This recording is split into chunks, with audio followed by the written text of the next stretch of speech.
Okay, we're playing with white. E4. Will we see E5? Generally, I'm expecting E5 the most. Okay, we get a French. All right. So actually, I almost played D4.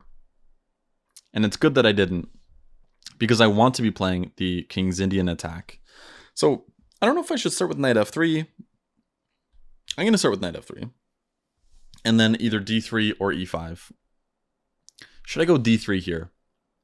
The problem with D3 for us is if we play D3, they can trade and then trade queens.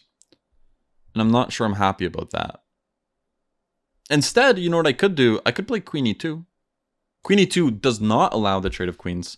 It's not a move we want to make, but it does defend the pawn. Yeah, maybe I shouldn't have made this move. Maybe I should have played D3 anyways. Okay, well, didn't matter. Let's go E5.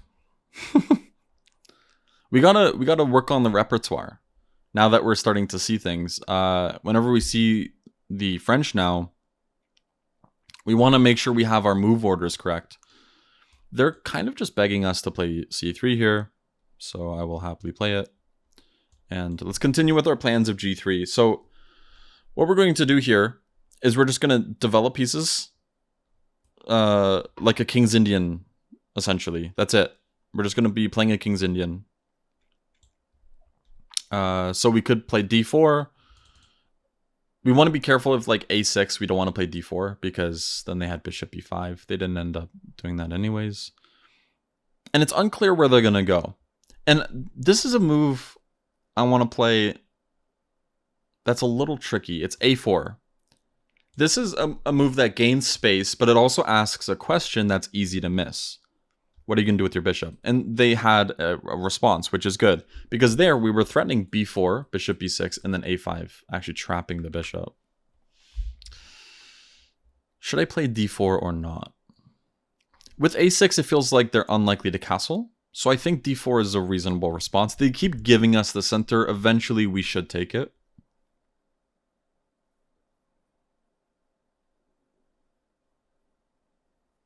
Okay.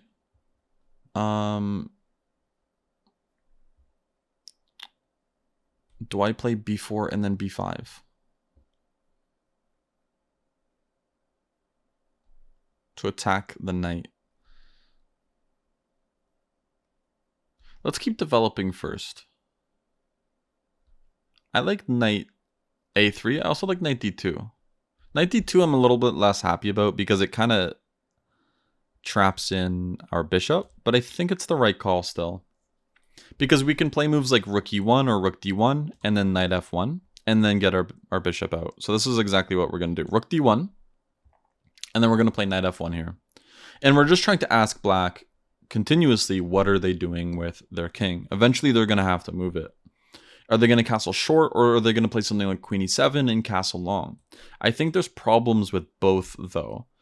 And that's because of the configuration as to how they developed their pieces. Like the bishop on A5, it's kind of stuck. It's not really doing anything. The knight on F5 is pretty, but knight on F5, like one good piece doesn't win the game, right? And all of a sudden, if they castle long, and they're running out of moves more and more now, G4 almost worked, but I didn't want to allow knight H4. G4 is really close to trapping the knight though. But okay, again, they just keep opting not to do anything about castling. And eventually it's just going to punish them. So should I be playing B4 now? Or should I continue developing? I want to take on F6 actually. Because I don't know, I don't think either way is something they want to do. Because a bishop F4 is allowed no matter what. So I want to play bishop F4 now and bishop E5. So all of our pieces are great. Their pieces are really unfortunate. And I think it's because they were trying to be too flexible here. I want to play knight E5 first. This looks promising. I'm also threatening queen H5 potentially. And if they take, then I just want to be able to take back with the bishop. If they play g5, I'm going to take on c6. They take on f4. I can actually take on b3. This wins a piece. Some calculations for us here. Okay. So now I get what I'm happy about, which is taking here. And bishop e5.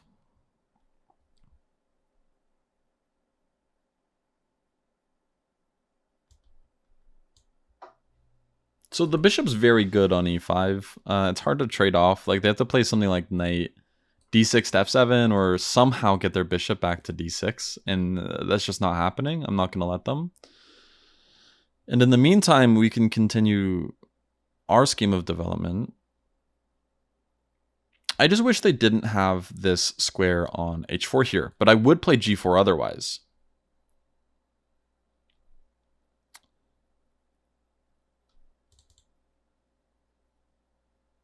Let's see here. f4? The problem is f4, it gives up the e4 square. If we play something like knight e3, I think it's justified, and I think we should be better. But I want to try going for more. And I think the way we do that is by playing knight d2 and routing it to e5. So I want to play eventually bishop f4, even though I just got my bishop there. The knight generally wants to be on squares like this. This is what's called an outpost and a blockader. It's blockading e5 from ever happening. But the bishop's very active. It can also still be active on f4, whereas our knight isn't doing much. So generally, if you don't know what to do in a position, ask yourself what's your worst piece and how do you improve it. I want to go rook e1. And I want to go rook e1 for the main purpose of potentially just threatening a move like bishop f4 and winning e6. And if they go knight g6, trying to trade off my good piece, that's okay with me too. I'll just play knight f3. And this is exactly what they're allowing. Now, again, knight f3 will exchange. So they just moved their knight on f5 around a lot. And all they've done in doing so is just traded off. Well, now not so much. They're not doing it yet, but what they're eventually going to do is just take on e5, and it's not really clear what that accomplishes because well, I have a great knight on e5. So bishop h3 is not working. It's a funny move. The idea was bishop d6 and then bishop takes e6, but it doesn't work because f3 falls. I could play h4, really encourage them to take. But do I want to take here? If I take on b5, bishop takes b5, their bishop's hanging. But I could also play b4. And I think that's even more attractive because b4, bishop b6, and then a5, they have to go bishop a7, and that bishop and both of their bishops are just completely locked out of the game. And I think this is the answer, is b4. They have to move to b6. And then a5 is going to hurt. So no reason to be fancy. Like I'm just looking at piece play. Like what pieces are good, what pieces are bad. Both of their bishops are bad. This bishop has no great way to get out. Maybe e8 to g6, but that takes a lot of moves. And in the meantime, I can just continue gaining space on the king side and trying to take advantage of the center. This move is directly trying to force knight takes e5. If they don't play it, I'll play h5, and this is something I'm happy about playing too. If I get h5 and they move their knight away somewhere else, I'll just play knight h4 to defend my pawn, and something like bishop h3.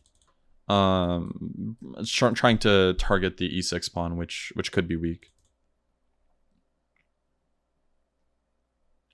We'll have to see what happens though. I hope you guys like the background. I set up this thing just for that purpose. Generally,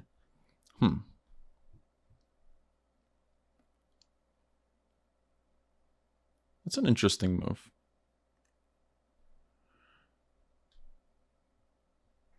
I think we can waste time though. I can also play a move like knight h2, and even if they take and we trade queens here. Oh wait, I can't take. I can't take with the queen because f2 falls. Interesting.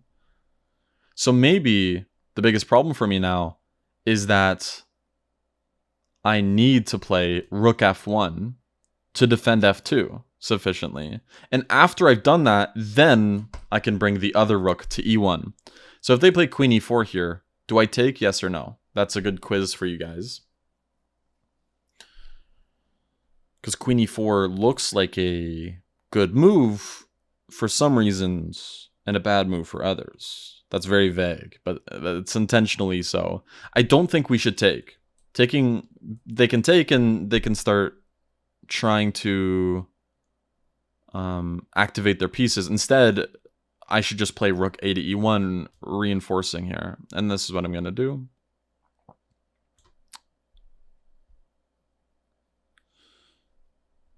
Yes, that is true.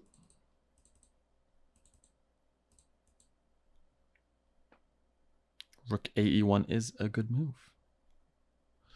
And now that f2 is defended, I can look at moves like king h2, knight g1, and I think I'm really close to doing it.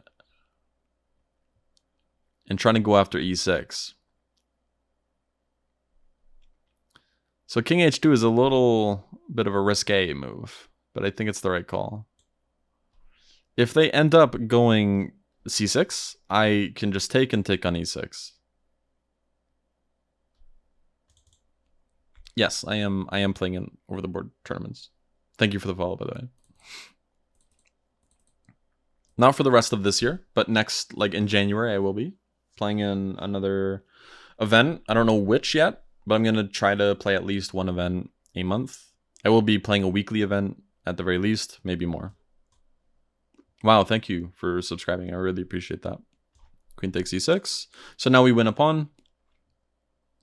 And this game actually should just be over. Their bishop is extremely weak. Their pawns are also extremely weak. And everything is just going right for us. Since we're giving a check, we can actually force a queen exchange. And we are going to take next move if they move. And if not, of course, we just go into this.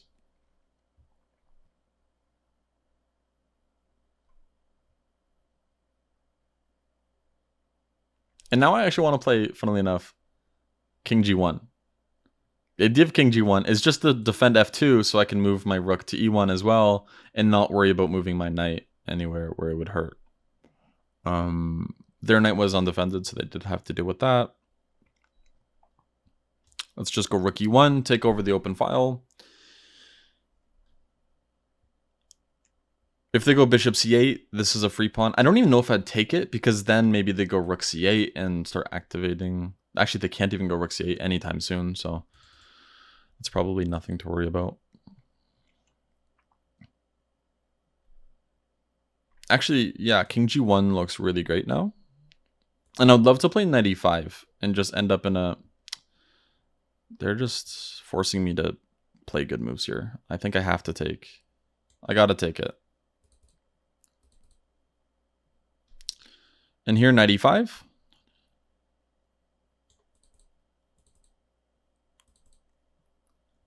And d5 is weak.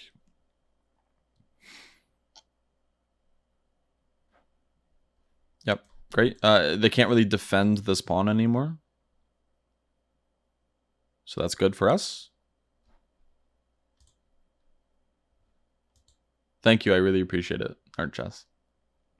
Yeah, so this actually loses more than just the pawn. It actually loses the exchange with bishop takes d5. Now all of a sudden f7 is pinned to the g8 king. The king. Well, g8, we don't really need to specify the g8 king because there's only one of them, but it doesn't hurt. So actually, we don't need to do anything here. We can just continue building up against the rook. The rook cannot move. So rook c7 is taking further advantage of this. They can't even play bishop h5 because we can take it.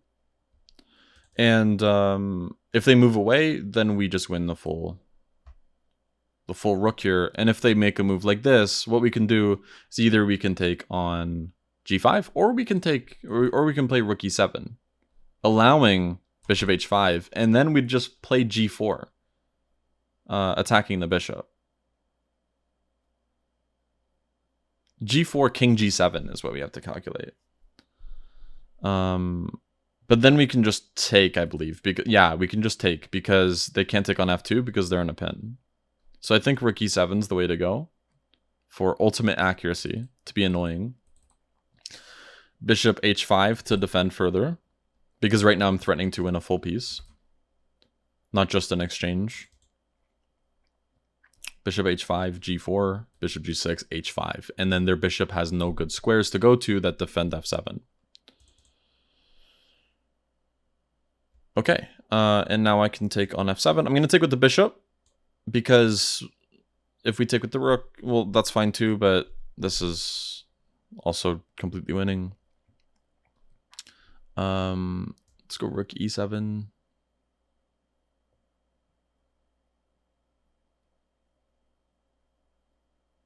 All right, thank you, appreciate it, and I really appreciate you subscribing. Have a great day. Okay, rook c6. They move the king, and then rook e5 comes, and they should be getting mated in short order. I think did I have f4?